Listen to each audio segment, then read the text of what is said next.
नमस्कार, आप देख रहे हैं मेहानी लाइव। मेरे रोशन सिंह के साथ और आइए देखते हैं दिन भर की गतिविधियां एक नजर में।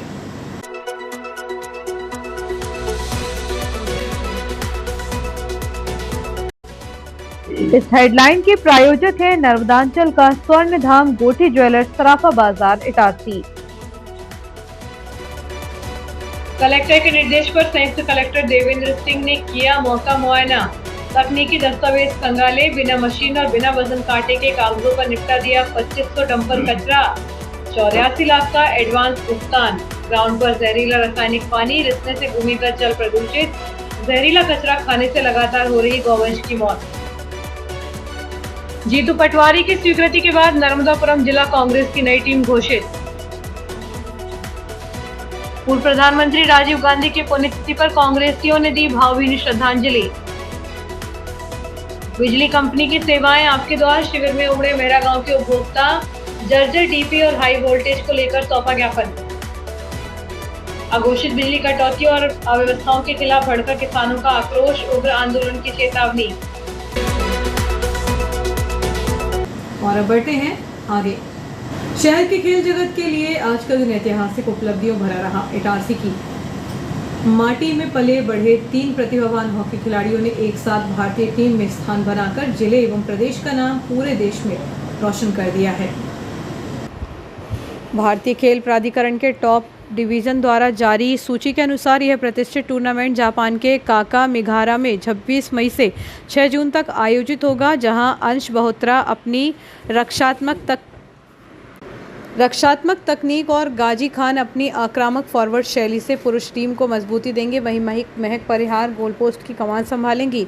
ये तीनों खिलाड़ी अंतर्राष्ट्रीय स्तर पर सरकारी खर्च पर भारत का प्रतिनिधित्व करेंगे। जयसम चौक पर इनका जोरदार स्वागत सम्मान भी किया गया। इस बड़ी उपलब्धि पर शाम 6 बजे जयसम चौक पर जश्न का माहौल रहा। हॉकी नर्मदापुरम के पदाधिकारियों, खिलाड़ियों और नागरिकों ने मिलकर आतिशबाजी की और खुशी में फल व टॉफियां बांटी। खिलाड़ियों ने हॉकी उठाकर खेल के प्रति अपना सम्मान प्रकट किया और ध्यानचंद चौक पर मेजर ध्यानचंद की प्रतिमा पर माल्यार्पण किया। इस अवसर पर मौजूद जनप्रतिनिधियों और खेल प्रेमियों ने तीनों चयनित सितारों का फूलमालाओं से जोरदार स्वागत व सम्मान किया। हॉकी नर्मदापुरम के अध्यक्ष राजेंद्र तोमर, सचिव साजिद मलिक, कोषाध्यक्ष सरजीत सिंह सैनी और कोच कन्हैया गुरियानी, पवन सिंह और जयसिंह भदौरिया सहित संरक्षक डॉक्टर अतु सेठा ने इस सफलता पर हर्ष व्यक्त किया। संघ ने खिलाड़ियों की प्रतिभा पर भरोसा जताने के लिए हॉकी मध्य प्रदेश के कोच समीर दाद, वंदना उइके और महासचिव लोक बहादुर का आभार माना। इन खिलाड़ियों के चयन से न केवल इटारसी में हॉकी के प्रति नया उत्साह जागा, बल्कि यह भविष्य के उभरते खिलाड़ियों के लिए भी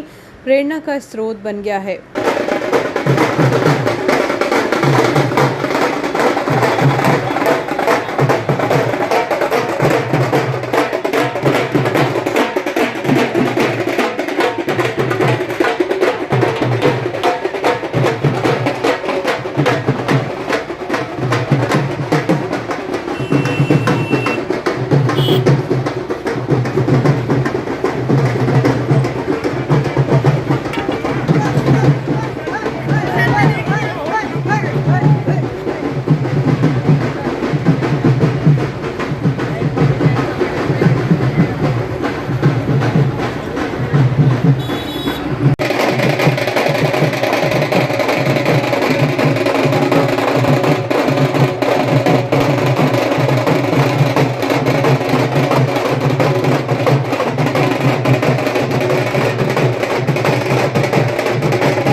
नर्मदापुरम के 3 बच्चों का चयन अंडर 19 में जूनियर इंडिया के लिए हुआ, जो को जापान में खेली जाएगी।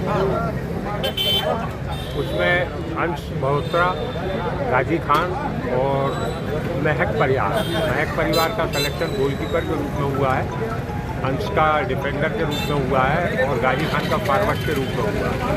तो इससे पूरे शहर में खुशी का माहौल है और शहर की जनता का उनको आशीर्वाद है कि वो अच्छा खेलें, जिले का, प्रदेश का और देश का नाम रोशन करें। जय हिंद। ये अभूतपूर्व जो आज जो अवसर पढ़ने आया है सोनवे पर, एक ही हमारे क्षेत्र के, हमारे नर्मदापुरम जिले के 3 बच्चे इंडिया टीम में हुए हैं, अंश मल्होत्रा, गाजी खान और बेटी महक परिहार। अंडर 18 जो जापान में एशिया कप होगा उनका उनमें चयन हुआ आएगा। इस महान उपलब्धि का यहाँ इकट्ठे हुए और सेलिब्रेशन कर रहे हैं हॉकी नर्मदापुरम। स्वच्छ भारत मिशन 2.0 के तहत जिलवानी टेंचिंग ग्राउंड में लेगेसी वेस्ट के निपटान में हुए कथित लगभग 2.25 करोड़ रुपए के महाघोटाले और डंप यार्ड में जहरीला कचरा खाने से लगातार हो रही गौवंश की मौत के बाद अब प्रशासनिक गलियारों से लेकर सियासत तक हड़कंप मच गया है। कांग्रेस नेता अमोल उपाध्याय द्वारा जनसुनवाई में की गई गंभीर शिकायत पर संज्ञान लेते हुए कलेक्टर के मार्गदर्शन में गठित एक उच्च स्तरीय जांच दल ने ग्राम जिलवानी स्थित कचरा डंपिंग स्थल का मौका निरीक्षण किया। एक सदस्यीय जांच टीम के प्रमुख संयुक्त कलेक्टर, सिटी मजिस्ट्रेट और शहरी विकास अभिकरण के परियोजना अधिकारी देवेंद्र सिंह ने मौके पर बताया कि कलेक्टर के निर्देशानुसार शिकायत में शामिल सभी बिंदुओं की सूक्ष्मता से जांच की जा रही है। मौके से संबंधित तकनीकी जानकारियां और दस्तावेज एकत्र किए जा रहे हैं, जिसकी विस्तृत और निष्पक्ष रिपोर्ट जल्द ही कलेक्टर को सौंपी जाएगी। इस निरीक्षण के दौरान मौके पर मुख्य नगर पालिका अधिकारी ऋतु मेहरा, सहायक यंत्री मीनाक्षी चौधरी, सब इंजीनियर सोनिका अग्रवाल और मयंक अरोरा भी मौजूद रहे।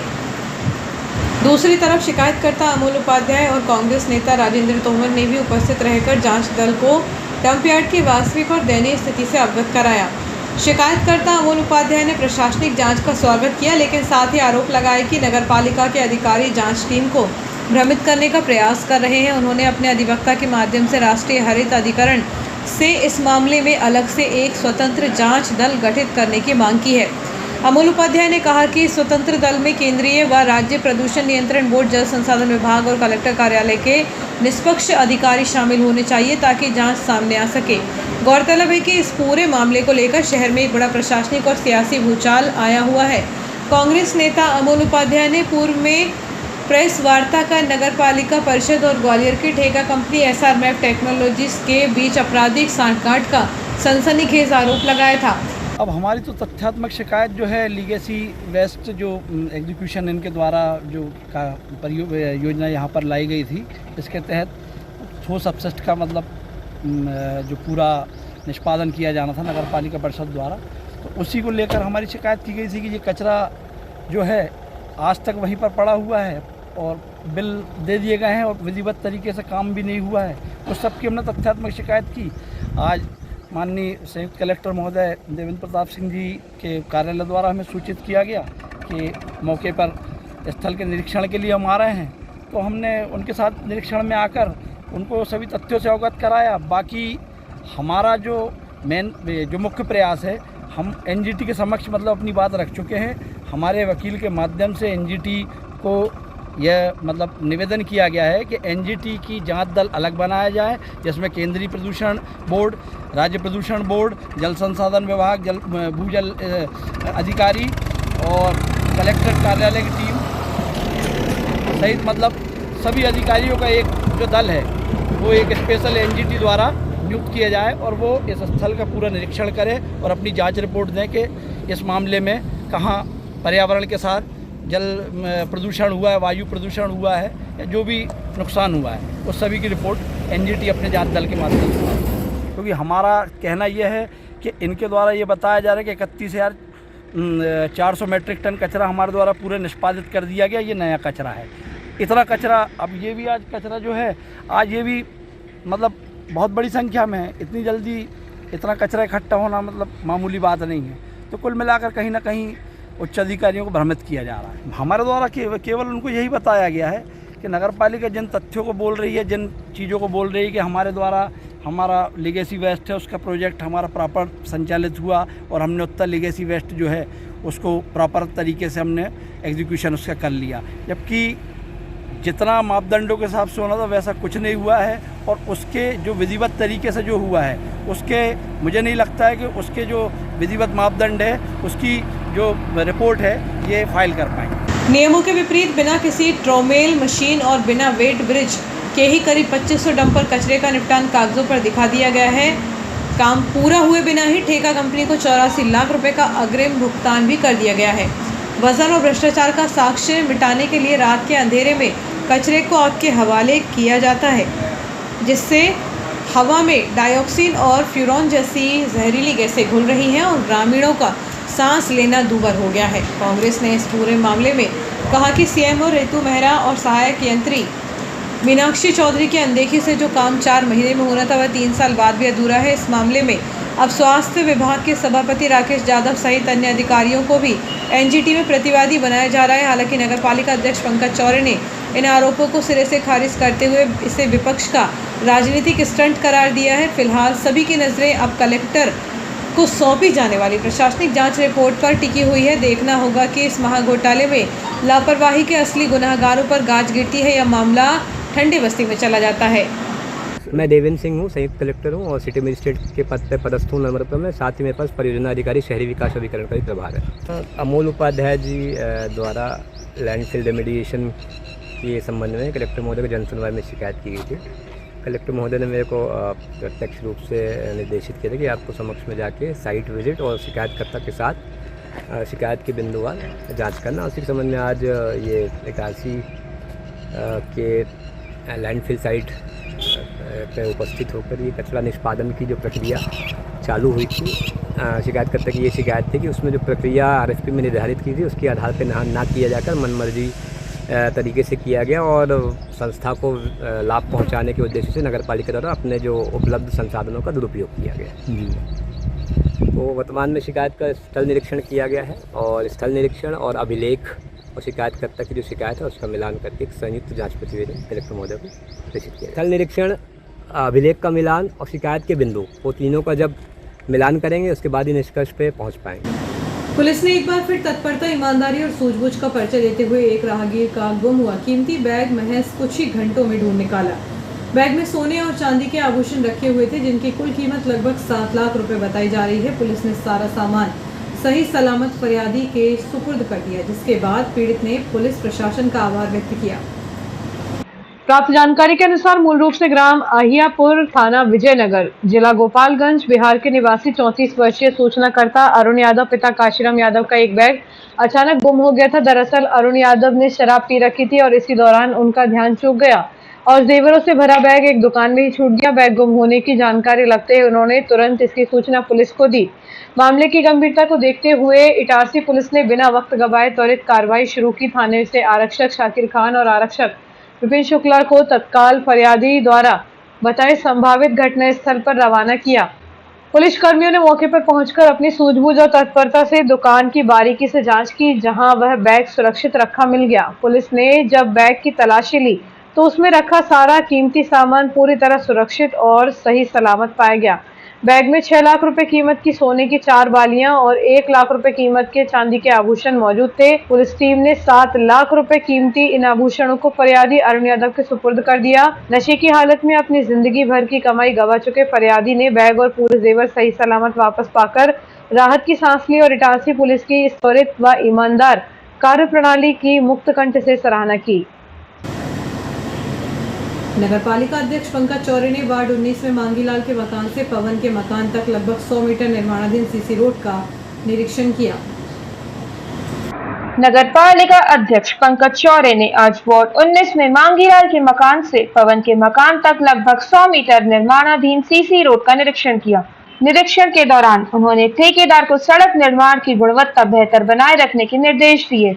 साथ ही सड़क की नियमित तराई करने एवं बोरों को गीला रखने के लिए कहा, ताकि सड़क मजबूती के साथ तैयार हो सके। नगरपालिका अध्यक्ष ने निर्माण स्थल पर सुरक्षा व्यवस्था के तहत सड़क के दोनों ओर बैरिकेड्स लगाने के निर्देश भी दिए। उन्होंने नागरिकों से अपील करते हुए कहा कि सड़क की गुणवत्ता एवं सुरक्षा को ध्यान में रखते हुए 10-12 दिनों तक निर्माणाधीन मार्ग पर आवागमन बंद रखे, जिससे सड़क अच्छी मजबूत हो जाए और लंबे समय तक टिकाऊ बनी रहे। इस अवसर पर पार्षद राहुल प्रधान, किशन मालवीय, गोपाल शर्मा, ठेकेदार नीरज पड़कर, राजेश दीक्षित, दीपक एवं वार्डवासी उपस्थित रहे। क्षेत्र में बिजली विभाग की लचर कार्य प्रणाली और अघोषित विद्युत कटौती को लेकर किसानों का गुस्सा 7वें आसमान पर पहुंच गया है। क्रांतिकारी किसान मजदूर संगठन ने किसानों की विभिन्न ज्वलंत समस्याओं को लेकर मध्य प्रदेश विद्युत वितरण कंपनी के महाप्रबंधक के नाम एक ज्ञापन सौंपकर उग्र आंदोलन की चेतावनी दी। संगठन के पदाधिकारियों का साफ कहना है कि बिजली विभाग की मनमानी के कारण वर्तमान में किसानों की मेहनत से तैयार फसलें बर्बाद होने की कगार पर पहुंच गई हैं।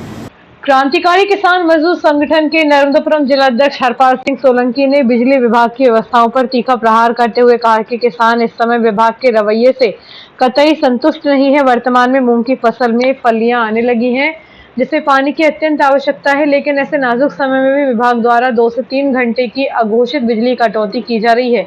बिना किसी पूर्व सूचना के अचानक बिजली बंद कर दी जाती है और पूछने पर लोड शेडिंग का बहाना बना दिया जाता है। उन्होंने विभाग की नीयत पर सवाल उठाते हुए आरोप लगाए कि ऐसा प्रतीत होता है जैसे विभाग जानबूझकर किसान की फसल को बर्बाद करना चाहता है, ताकि सरकार को फसल खरीदने की जहमत ही न उठानी पड़े। सोलंकी ने मुख्यमंत्री पर भी निशाना साधते हुए कहा कि वे स्वयं को किसान हितैषी बताते हैं, लेकिन उनकी नीतियों ने किसानों को खेत से उठाकर सड़क पर ला दिया है।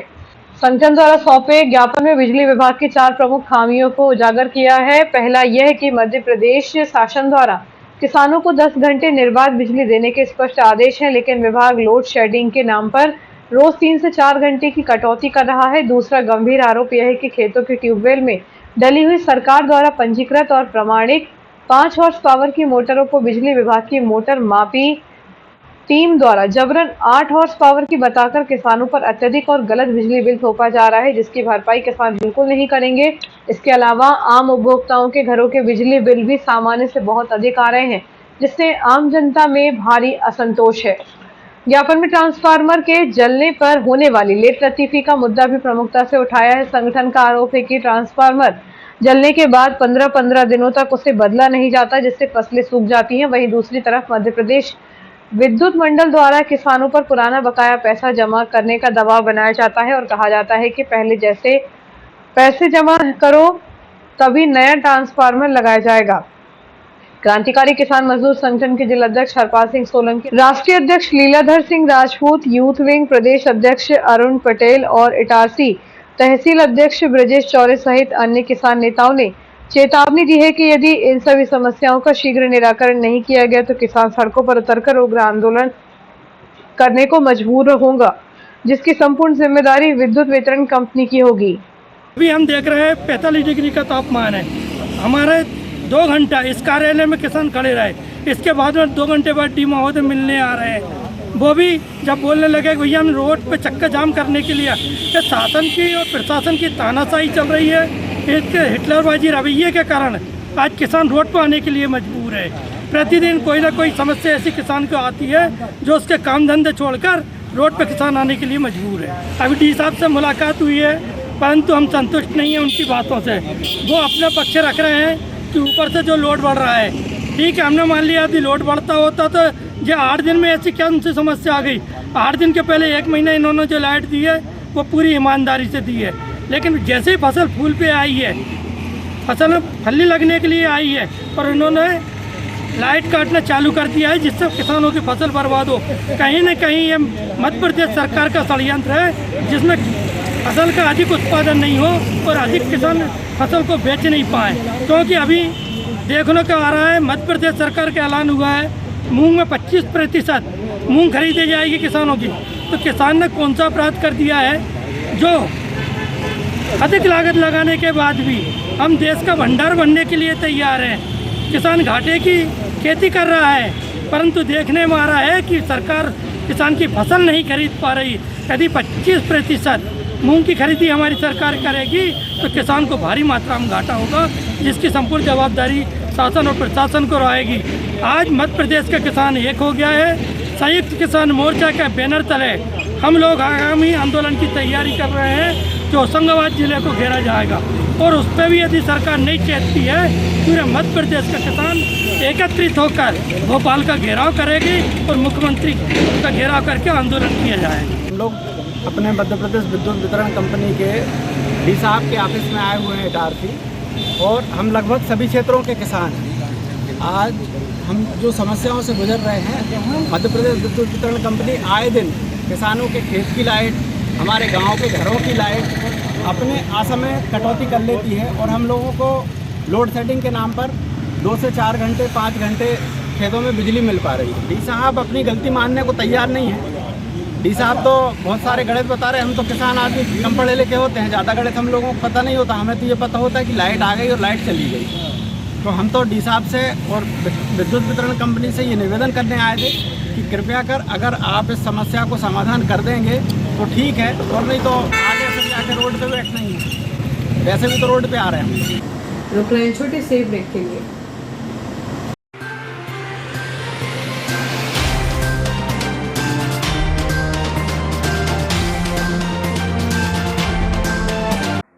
हर गहना नहीं होता बस एक आभूषण, कभी बनता है परंपरा तो कभी बनता है प्यार की पहचान। गोटी ज्वेलर्स, नर्मदांचल का स्वर्ण धाम इटारसी, जहां हर डिजाइन में झलकती है शुद्धता, विश्वास और कारीगरी। शादी हो या हो त्योहार या कोई खास पल, यहाँ हर गहना कहता है तुम सबसे खास हो। गोटी ज्वेलर्स, जहां सोने से ज्यादा दमकता है आपका विश्वास। नर्मदांचल का गर्व, इटारसी की पहचान। गोटी ज्वेलर्स इटारसी, हर गहना एक कहानी, शुद्धता में विश्वास, कारीगरी में कमाल, जहां हर डिजाइन कहे तुम सबसे खास हो। तो एक बार जरूर विजिट करें नर्मदांचल का स्वर्ण धाम गोटी ज्वेलर्स इटारसी।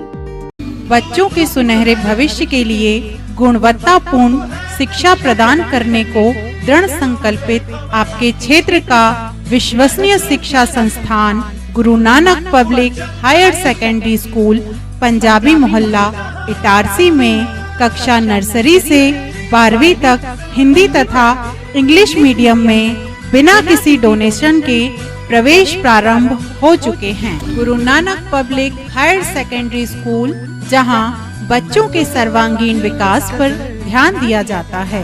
आधुनिक कंप्यूटर एवं साइंस लैब, विशाल लाइब्रेरी, सीसीटीवी कैमरों से covered campus, scout guide, red cross, खेलकूद गतिविधियां, कल्चरल एक्टिविटीज, आधुनिक smart classes, personality development, spoken English की विशेष क्लासेस और बोर्ड परीक्षाओं में अपने श्रेष्ठ परिणामों के साथ आपकी सेवा में समर्पित संस्थान Guru Nanak public higher secondary school Punjabi Mohalla Asafabad Itarsi.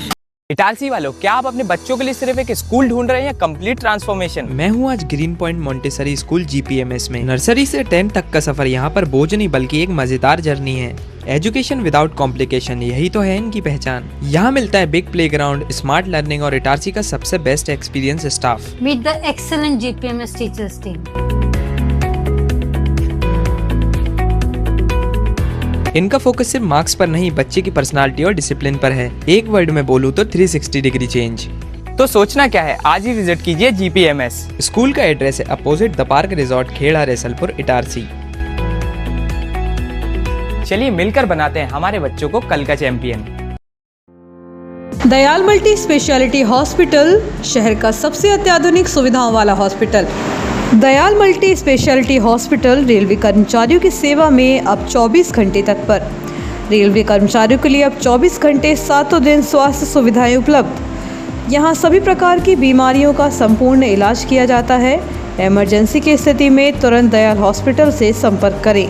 विश्व स्तरीय उपलब्ध सुविधाएं, जिनमें शामिल है क्रिटिकल केयर यूनिट, आईसीयू 24 घंटे, अनुभवी डॉक्टर उपलब्ध, ट्रॉमा यूनिट, एक्सीडेंट मरीजों की 24 घंटे उपचार की सुविधा, बर्न यूनिट, जलने वाली मरीजों को रखने की उच्चतम व्यवस्था, डायलिसिस, किडनी संबंधित बीमारियों का इलाज की सुविधा, जनरल लेप्रोस्कोपी सर्जरी, दूरबीन द्वारा ऑपरेशन, प्रसूति, स्त्री रोग विभाग, सामान्यतः प्रसव, सिजेरियन ऑपरेशन एवं स्त्री रोग संबंधित बीमारी का इलाज, यूरोलॉजी विभाग, पेशाब संबंधी बीमारियों का इलाज, सिटी स्कैन की सुविधा, मधुमेह, सर्पदंश, poisoning care, pathology lab, ambulance, medical store 24 घंटे, कैंटीन एवं डॉर्मेट्री सुविधा, इंश्योरेंस एवं सरकारी योजनाओं का लाभ, अन्य सुविधाएं उपलब्ध। महानगरों जैसे इलाज की सुविधा अब Dayal multi speciality hospital Itarsi में उपलब्ध। Dayal multi speciality hospital near BSNL office Itarsi.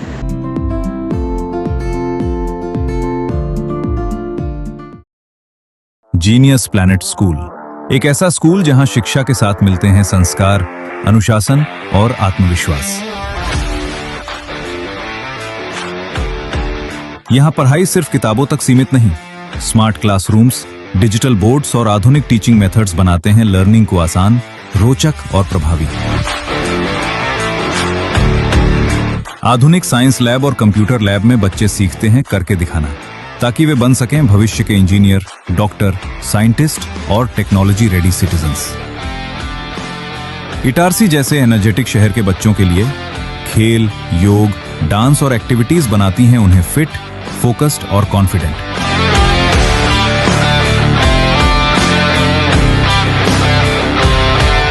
एक शांत और समृद्ध लाइब्रेरी ज्ञान को देती है नई दिशा और अनुशासित वातावरण बच्चों को बनाता है जिम्मेदार नागरिक। और हमारे नन्हे मुन्ने बच्चों के लिए colourful classrooms, activity based learning, साथ ही सुरक्षित इंडोर प्ले एरिया और विशाल outdoor play zone. Genius Planet school में बच्चे सिर्फ सुनते नहीं, वे बोलते हैं, सोचते हैं और लीड करते हैं। स्टेज प्रोग्राम्स, स्पीच और पार्टिसिपेशन निखारते हैं उनकी पर्सनैलिटी। सुरक्षित कैंपस, अनुभवी शिक्षक और बच्चों की हर जरूरत का पूरा ध्यान, क्योंकि यहां हर बच्चा है जीनियस प्लैनेट का हिस्सा। क्वालिटी एजुकेशन, डिसिप्लिन, वैल्यूज और ब्राइट फ्यूचर।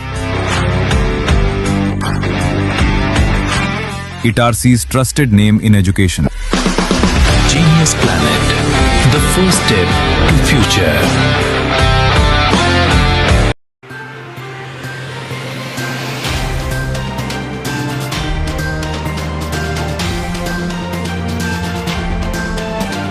ब्रेक के बाद और अब खबरें मैं गीत शिवदासानी के साथ। मध्य प्रदेश मध्य क्षेत्र विद्युत वितरण कंपनी कार्यालय पथरौटा ने गुरुवार को ग्राम पंचायत मैरा गांव में संपर्क अभियान 2026 विद्युत संबंधी सेवाएं आपके द्वार के तहत एक शिविर का आयोजन किया।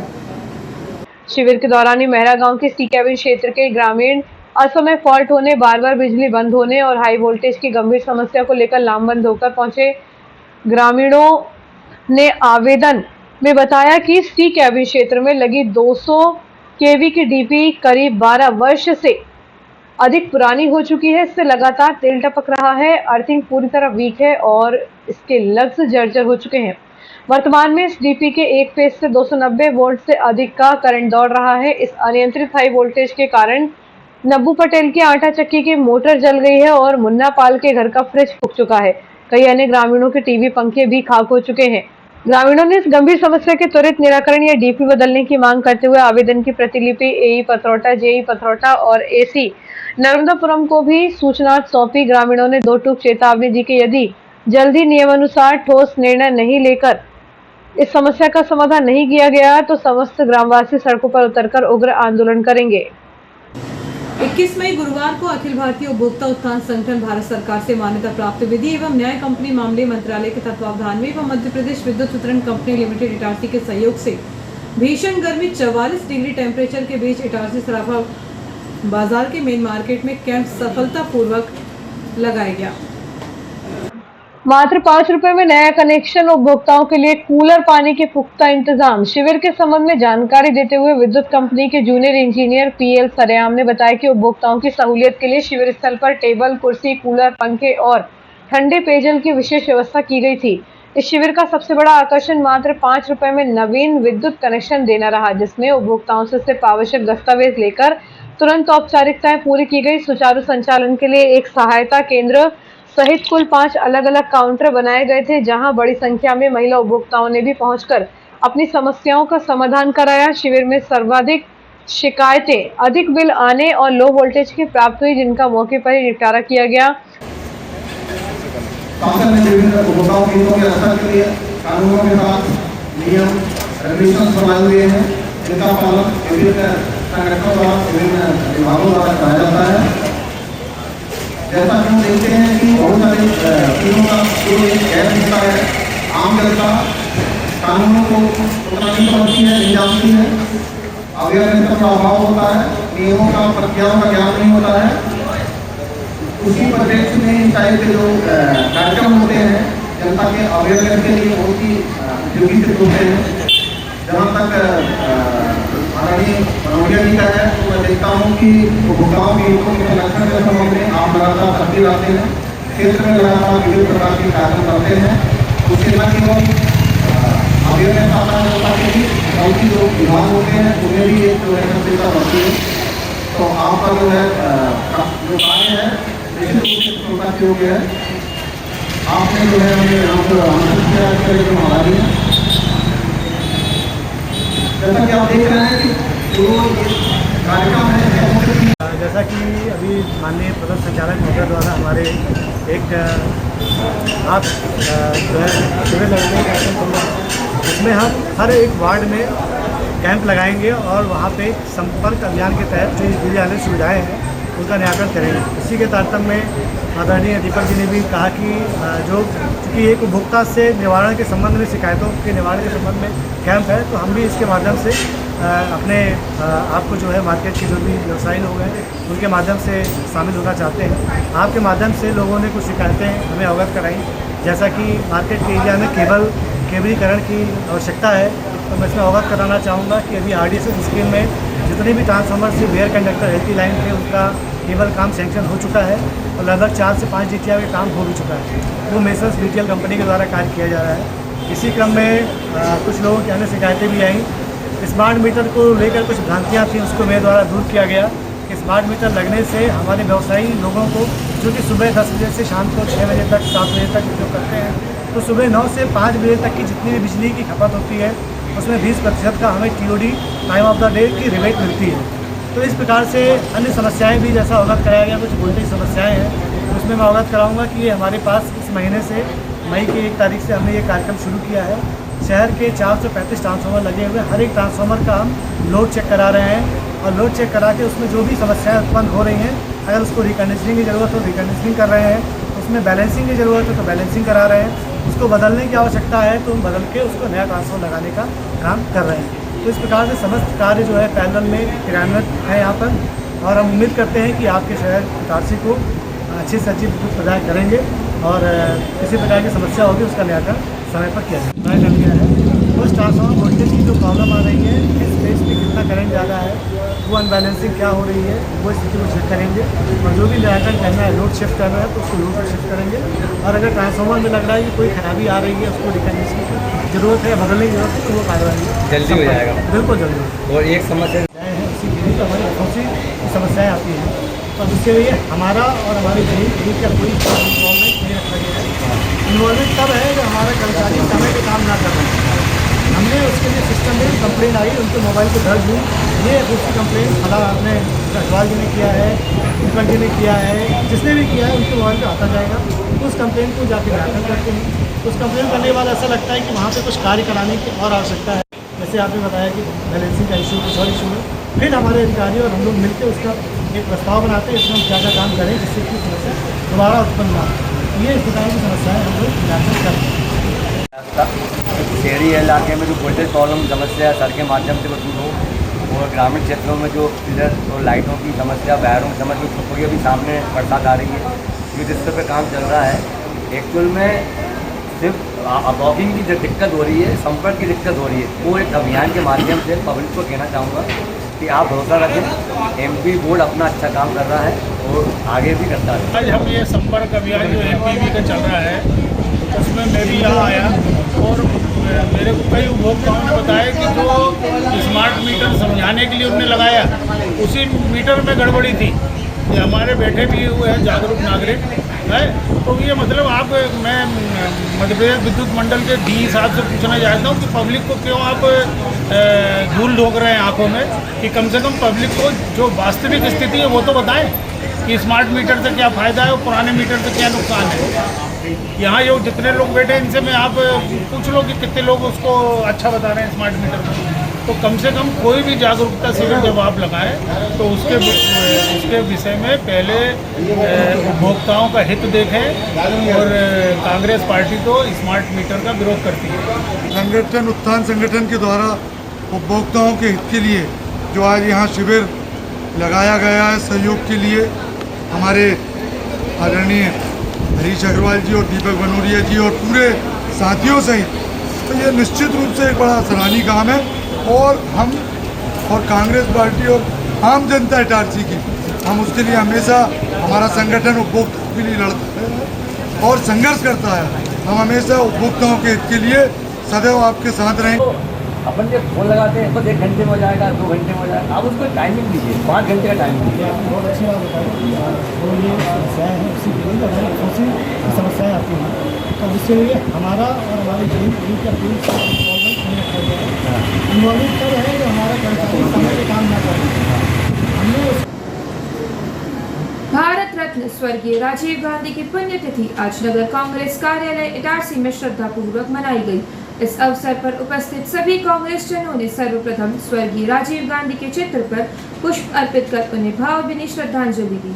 कार्यक्रम का संचालन नगर कांग्रेस अध्यक्ष कन्हैयालाल गोस्वामी ने किया। कार्यक्रम को संबोधित करते हुए जिला कांग्रेस अध्यक्ष शिवाकांत गुड्डन पांडे ने कहा कि स्वर्गीय राजीव गांधी ने देश को आधुनिक सोच, तकनीकी विकास और युवा नेतृत्व की नई दिशा दी है। उनके योगदान को देश सदैव याद रखेगा। राष्ट्रीय युवा कांग्रेस प्रवक्ता गुफरान अंसारी ने कहा कि राजीव गांधी ने युवाओं को राजनीति और राष्ट्र निर्माण में भागीदारी का अवसर प्रदान किया तथा देश को डिजिटल और आधुनिक भारत की दिशा में आगे बढ़ाया। कांग्रेस महासचिव राजकुमार उपाध्याय केलू ने कहा कि स्वर्गीय राजीव गांधी की सोच गरीब, किसान, युवा और आमजन के विकास को केंद्र में रखकर आगे बढ़ने की थी। उनके आदर्श आज भी कार्यकर्ताओं को प्रेरित करते हैं।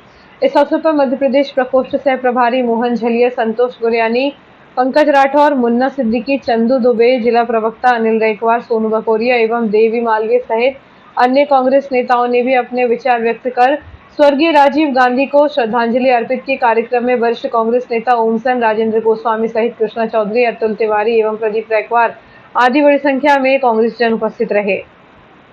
सम्मानित कांग्रेसी कार्यकर्ताओं, नेता, वरिष्ठ नेता, मैं आपको सादर प्रणाम करता हूं। तो आज जैसे अमल भाई दुखी हुए, मन तो मेरा भी दुखी है। जैसे दादा ने बताया, दादा वो काली रात मेरे को भी याद है कि शाम को इटारसी में बहुत तेज आंधी बारिश थी, लाइट भी गोल हो गया था। हम लोग किराए के मकान में रहते थे और एकदम से पहले तो ये आई सूचना कि कोई बड़ी हस्ती का देहांत हो गया है, लेकिन बहुत देर तक मोहन भैया वो बात खुली नहीं थी। बाद में खुला कि हमारे जननायक भारत रत्न श्री राजीव रत्न गांधी जी का हमला हुआ और लिट्टे द्वारा उनको मार दिया गया। लेकिन उस परिवार का भी हमको साहस देखना पड़ेगा कि उस परिवार ने उन जिनने मारा था उनको भी, उनसे परिवार वालों से भी मिले। वो अभी आज भी उनके सुपुत्र श्री हमारे जो नेता हैं राहुल गांधी जी, वो देखो आप बिल्कुल निर्भीक होकर हर जनसभा में हर आदमी से मिलते हैं। मैं तो रहा उनके साथ 3-4 घंटे पचमढ़ी में, मैंने देखा कि वो भी बहुत जाबाज और एकमात्र ऐसे नेता हैं जो मोदी को चैन से नहीं बैठते हैं। और जब मेरे पास सर्कुलर आया कन्हैया भाई कि जिला कांग्रेस को करना चाहिए कार्यक्रम, तो मैंने सोचा कि जिला कांग्रेस तो ठीक है, वो तो वहाँ कार्यक्रम होते रहते हैं, नगर कांग्रेस करेगी तो ज़्यादा अच्छा है। क्योंकि आगामी समय में नगर में ही चुनाव चालू होना है, पंचायतों में चुनाव चालू होना है। और राजीव जी का सपना भी था कि पंचायती राज्य में कांग्रेस को मजबूत होना चाहिए, नगर में कांग्रेस को मजबूत होना चाहिए। तो इसीलिए आज हम यहाँ सब इकट्ठे हुए और मेरी ओर से और पूरे कांग्रेस की ओर से मैं उनको भावपूर्ण श्रद्धांजलि अर्पित करता हूँ। मैं पिछले कुछ समय से देख रहा हूँ इटारसी में एक ही कार्यक्रम, एक ही नाम पे 2-2, 3-3 कार्यक्रम होते हैं। तो मैं उन नेताओं को भी समझाइश देना चाहता हूँ कि मैं उनकी कोई शिकायत करूँ उसके पहले वो लोग अपने उस पर सुधार कर लें और कि एक ही जगह कार्यक्रम हो। अगर वो लोग हमको बुला लें हम वहाँ चले जाएंगे, कोई दिक्कत नहीं है। लेकिन अपनी डींगे हाँकने के लिए कभी भी 2-3 कार्यक्रम ना करें कि अभी क्या हो रहा है। पत्रकारों में भी बहुत, कल मेरे कोई ठेलू भाई बैठे थे, 2 पत्रकारों ने मेरे पूछा कि ये 2-3 कांग्रेस क्यों है। क्या तो मैं फिर अपने प्रदेश अध्यक्ष जी को बताऊं कि भैया 2-3 कांग्रेस ऐसा है, तो मैं उनको हाथ जोड़ के समझाइश देता हूं कि वो भी नगर कांग्रेस के कार्यक्रम में शामिल हो, जिला कांग्रेस के कार्यक्रम में शामिल हो और व्हाट्सएप वीर ना बने। यही मेरा सुझाव है आपसे। और एसटीडी पीसीओ के जननायक यही थे, जो आया, लोगों को रोजगार मिला।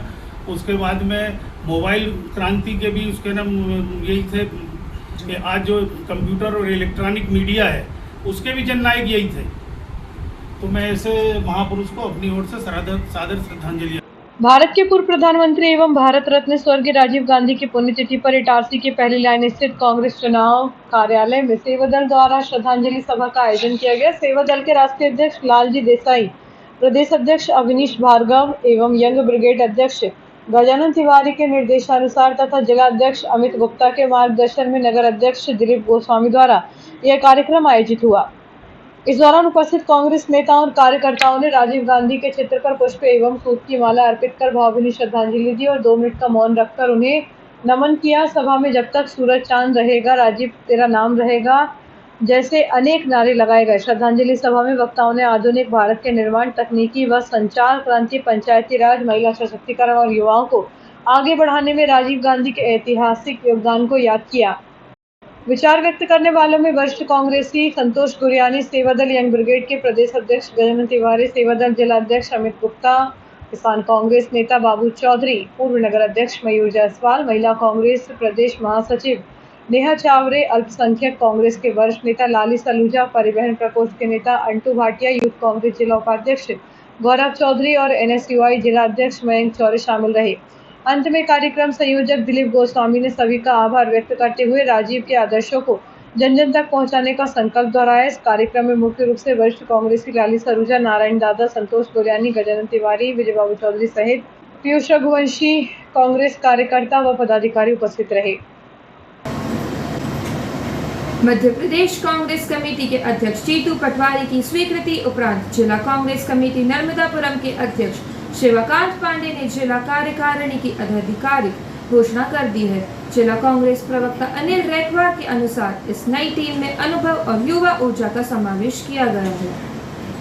कार्यकारिणी में अध्यक्ष सहित 15 सामान्य वर्ग, पिछड़ा वर्ग से 21, अनुसूचित जाति से 8 एवं अनुसूचित जनजाति से 2, अल्पसंख्यक 5 और महिला 8 को स्थान दिया गया है। इस 51 सदस्यीय कार्यकारिणी के अलावा स्थायी और विशेष आमंत्रित सदस्य अलग हैं। अध्यक्ष शिवकांत पांडे, संगठन महामंत्री मधुसूदन यादव, कोषाध्यक्ष अतुल तिवारी, जिला प्रवक्ता अनिल रैखवार, राजेंद्र सोनिया, सोशल मीडिया प्रभारी अमोल उपाध्याय, सुमित जायसवाल, उपाध्यक्ष में ओम प्रकाश सेन, राजेंद्र, प्रदीप दुबे, सुश्री सुधा सिलावट, श्रीमती नीलम गांधी, अजय कटकवार, दिलीप साहू, राधा वल्लभ अग्रवाल, अनिल राठी एवं फैजान उल हक शामिल हैं। 15 महासचिवों में कैलाश नवलानी, अजय सैनी, श्रीमती ममता नागोत्रा, विजय पटेल, नीरज चौधरी, रजनीकांत सोनकर, प्रमोद नागेश्वर, श्रीमती रत्ना गौर, विनोद निशानिया, अखिलेश रिवाल, सुश्री तारा बरकड़े, शरद चौधरी, मुकेश पांडे, अरुण तिवारी एवं नरेश चौहान। वहीं 20 सचिवों में सुश्री नाजबीन खान, सनी बेंजामिन, दीदार सिंह सलूजा, विक्रम जमनानी, सुमित पटेल, गुलाब बंटी राठौर, श्रीमती निशा नागेश, सुशील बस्तवार, अनिल गालर, सुमित टेरिया, संचित पटेल, जलज शर्मा, सुशील गौर, श्रीमती गायत्री ठाकरे, गिरी जितेंद्र अहिरवार, राजेंद्र शर्मा, सिद्धार्थ चैंकी जायसवाल, राकेश यादव, संजय गिल्ला एवं जमील खान शामिल है।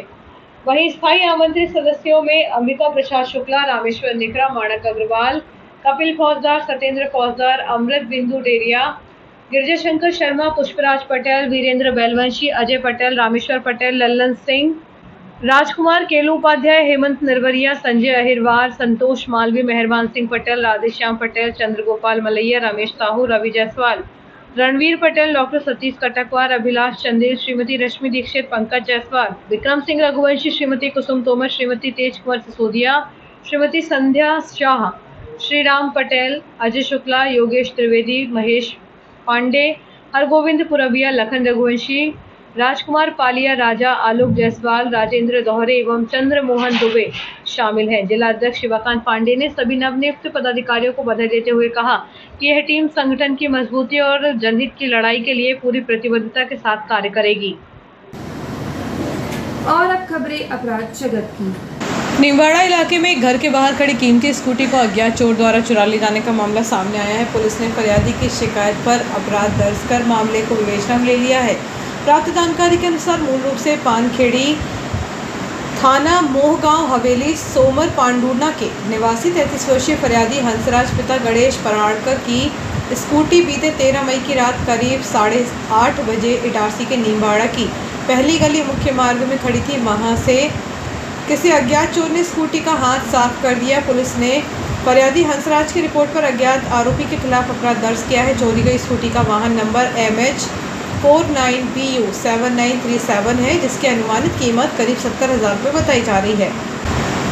केसला थाना क्षेत्र के ग्राम रतिबंदर में एक युवती के साथ गाली गलौज और मारपीट करने का मामला प्रकाश में आया। रिपोर्ट के मुताबिक ग्राम रतिबंदर निवासी 22 वर्षीय फरियादी अंकिता भलावी पिता इंद्र भलावी से उसी गांव के ही आरोपी शिवरतन भलावी ने उनके घर के सामने आकर विवाद किया। आरोपी शिवरतन ने फरियादी अंकिता भलावी से अभद्रता करते हुए गालियां दी और विरोध करने पर मारपीट शुरू कर दी। घटना के बाद पीड़िता ने थाने पहुंचकर आपबीती सुनाई। केसला पुलिस ने फरियादी की रिपोर्ट पर आरोपी शिवरतन भलावी के खिलाफ अपराध दर्ज कर लिया है। केसला थाना क्षेत्र के अंतर्गत ही ग्राम छीतापुरा में पुरानी रंजिश को लेकर दो पक्षों के बीच जमकर विवाद हुआ है। पहले पक्ष से 38 वर्षीय फरियादी आरती मालवीय पति सचिन मालवीय ने पुलिस को बताया कि गांव के आरोपी सनी मालवीय और सोनम मालवीय ने उनके घर आकर विवाद शुरू किया। आरोपियों ने उनके साथ गाली गलौज की और मारपीट की, साथ ही जान से मारने की धमकी भी दी। दूसरे पक्ष की ओर से 30 वर्षीय फरियादी बबली मालवीय पति सनी मालवीय ने शिकायत दर्ज कराई है। बबली मालवीय का आरोप है कि उसी रात करीब 10:30 बजे आरोपी आरती मालवीय उनके घर पहुंचे और विवाद करते हुए उनके साथ अभद्रता की, गालियां दी और मारपीट की। केसला थाना पुलिस ने दोनों ही पक्षों की पीड़ित महिलाओं की शिकायत पर गंभीरता से लेते हुए एक दूसरे के खिलाफ मामला दर्ज कर लिया है और घटना के वास्तविक कारणों की विवेचना कर दी है। ग्राम रैसलपुर स्थित बालाजी वेयर हाउस के पास एक ग्रामीण को फोन पर गालियां देने और जान से मारने की धमकी देने का मामला सामने आया है। पुलिस ने फरियादी की शिकायत पर आरोपी के खिलाफ मामला दर्ज किया है। प्राप्त जानकारी के अनुसार ग्राम बैंगनिया निवासी 50 वर्षीय फरियादी लाडली पिता जगदीश पटेल को आरोपी हिमांशु साहू निवासी बाईखेड़ी देहात नर्मदापुरम ने फ़ोन पर विवाद किया और फ़ोन पर ही गालियां देते हुए जान से मारने की धमकी दी। पीड़ित ने थाने पहुंचकर मामले की रिपोर्ट दर्ज कराई है। इटारसी पुलिस ने मुकदमा कायम कर जांच शुरू कर दी है। पुलिस ने मुखबिर की सूचना पर इंडस्ट्रियल एरिया रोड किनारे खेड़ा के पास घेराबंदी कर युवक को अवैध शराब के साथ गिरफ्तार किया है। पुलिस से प्राप्त जानकारी के अनुसार सूचना मिली थी कि एक व्यक्ति अवैध रूप से शराब बेचने की फिराक में खड़ा था। पुलिस टीम ने दबिश दी और आरोपी दिनेश पिता द्वारका प्रसाद सोनी उम्र 32 वर्ष निवासी गणेश नगर कॉलोनी मालवीगंज इटारसी को पकड़ा।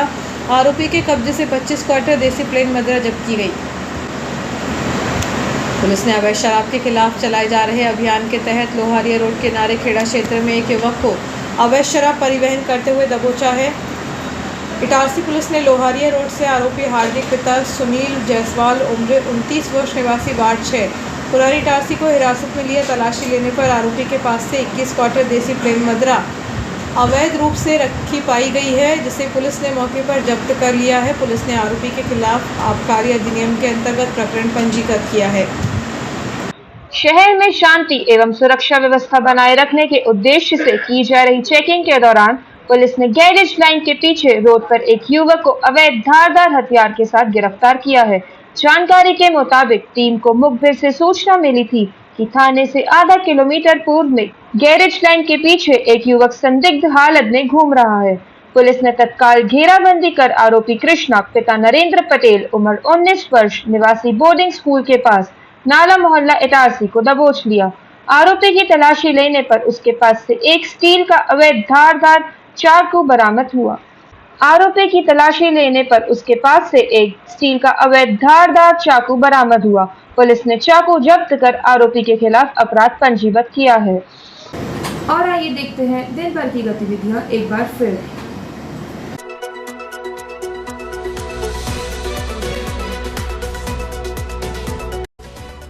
इस हेडलाइन के प्रायोजक है नर्मदांचल का स्वर्ण धाम गोठी ज्वेलर्स सराफा बाजार इटारसी।